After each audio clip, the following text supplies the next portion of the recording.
കോതമംഗലം മാർത്തോമൻ ചെറിയ പള്ളി കേസിന് എന്ത് പറ്റി? മലങ്കര സഭാ നേതൃത്വം എന്തേ മൗനം പാലിക്കുന്നു? ഹൈക്കോടതിയിൽ പോലീസ് പ്രൊട്ടക്ഷൻ കേസ് മലങ്കര സഭയ്ക്ക് അനുകൂലമായ പള്ളിയിൽ പിന്നീട് എന്ത് സംഭവിച്ചു? ആരാണ് പിന്നിൽ കളിക്കുന്നത്? സഭാ നേതൃത്വവും ഇടവക അംഗവുമായ തോമസ് പോൾ റമ്പാച്ചൻ പോലും ഒന്നിലും ഇടപെടുന്നില്ല. മൗനം തുടരുന്നതേ വിശ്വാസികൾക്ക് ആശങ്കകൾ ഉയരുന്നു. അദ്ദേഹത്തിൻ്റെ വാ ആരാണ് പൊത്തിപ്പിടിച്ചിരിക്കുന്നത്? അതോ ഒത്തുതീർപ്പ് കരാർ ഒപ്പിട്ട് നിങ്ങൾ വിട്ടുകൊടുത്തോ? 2022 ശേഷം എത്ര കോടതി വിധികൾ സഭാ നേതൃത്വം നടപ്പിലാക്കി? 2017 വിധി നടത്തിപ്പ് 12 വർഷം തള്ളി നീക്കാനാണോ പ്ലാൻ? അതോ മറ്റ് സാമ്പത്തിക നേട്ടം ആർക്കെങ്കിലുമുണ്ടോ? അതിനാണോ കേസ് തോറ്റുവരെ കൊടുക്കുന്നത്? വിധി നടപ്പിലാക്കാൻ വൈകുന്നത് ആരുടെ താല്പര്യം സംരക്ഷിക്കാനാണ്?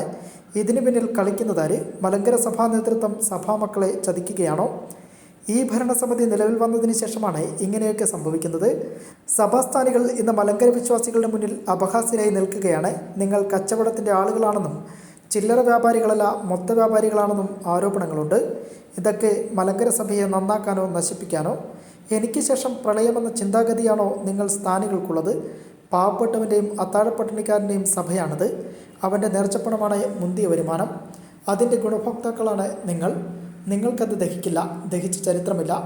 മലങ്കര സഭ സത്യത്തിൻ്റെ സഭയാണ്. അവിടെ കയറിയിരുന്ന ആൾ കളിക്കാൻ നോക്കിയാൽ ദൈവം വിടില്ല. മനുഷ്യൻ്റെ കണ്ണ് ഒളിപ്പിക്കാം, ദൈവത്തിൻ്റെ കണ്ണ് ഒളിപ്പിക്കാൻ പറ്റില്ല. വിശ്വാസികളിൽ ആശങ്കകളുണ്ട്, ആ ആശങ്കകൾ ദൂരീകരിക്കണം. വിശ്വാസികളോട് തുറന്നു പറയണം, അവരെ ബോധ്യപ്പെടുത്തണം. മുൻഗാമികൾ സ്വീകരിച്ചിരുന്ന നയം അത് എന്തു തന്നെയായാലും പിന്തുടരണം. നിങ്ങൾക്കത് സാധിക്കുന്നില്ലെങ്കിൽ രാജിവെച്ചിട്ട് മാന്യമായി പുറത്തു പോകണം, അതാണ് വേണ്ടത്. അല്പമെങ്കിലും മനസാക്ഷി കുത്തുണ്ടെങ്കിൽ ആ സ്ഥാനത്തിരിക്കരുത്. അതോ വീണ്ടും മത്സരിച്ച് ദയനീയമായി തോറ്റു തുന്നമ്പാടി നടയടിയോടെ പുറത്തു പോകണോ? മിക്കവാറും അത് തന്നെയായിരിക്കും സംഭവിക്കാൻ പോകുന്നത്. ഇനിയും കേസുകൾ തോറ്റുകൊടുക്കാനോ വിധി നടത്തിപ്പ് വൈകിക്കാനോ കേസിന് പുറകെ പോകാതിരിക്കാനോ ആണ് നിങ്ങളുടെ പദ്ധതിയെങ്കിൽ വിശ്വാസികൾ ഒരിക്കലും നിങ്ങളുടെ കൂടെ നിൽക്കില്ല. പൂർവികന്മാർ ചോരയും നീരും വീർപ്പും ഒഴുക്കി കെട്ടിപ്പടുത്ത സഭയാണിതെന്ന് ഓർമ്മ വേണം.